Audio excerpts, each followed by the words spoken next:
La senyora Maria Canals era una pianista molt reconeguda, que en el seu temps era professora,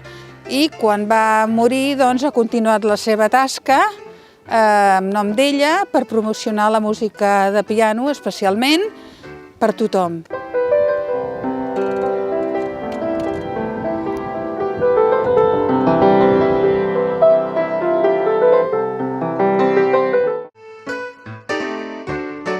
La finalitat de posar un piano de cua a tot arreu és perquè, naturalment, la gent pugui accedir a pianos que normalment no tothom té a casa seva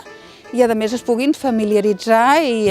animar a aprendre una cosa tan maca com és la música de piano, especialment. A través de contactes es van posar en contacte amb en Josep Valls per poder-se venir a fer aquí a Sant Esteve. El Josep Valls també va contactar amb nosaltres a l'aula de música perquè a l'aula també ens en poguéssim aprofitar i perquè els alumnes que avui vagin passant per aquí a l'aula,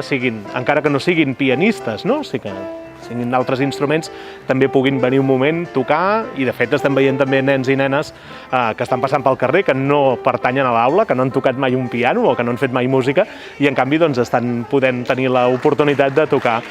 un piano de cua. 1, 2, 3, vinga!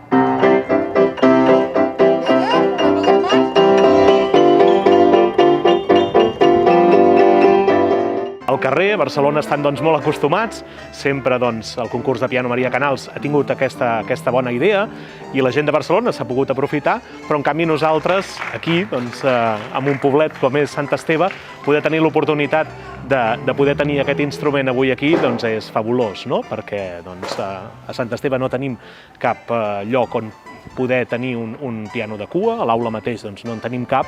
i és una oportunitat bona per als nostres alumnes perquè coneixin un instrument diferent. Per promocionar aquest concurs tan exquisit, que a més la final i tot, i les proves es fan al Palau de la Música,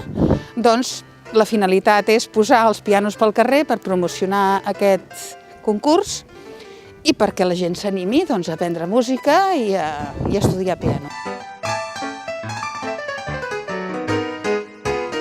És un concurs molt consolidat i, com dic, a Barcelona aquestes iniciatives, que no fa tant de temps que es fa, però és una iniciativa que ha tingut molt bona rebuda. De fet, és un concurs que a nivell internacional té molt de prestigi. També és una manera de conèixer una mica les iniciatives que s'estan fent al nostre país. Participa molta gent, té una edat límit, crec que són 26 o 27 anys, o sigui que és de gent molt jove, i són realment pianistes d'un nivell exquisit i venen de tot arreu del món.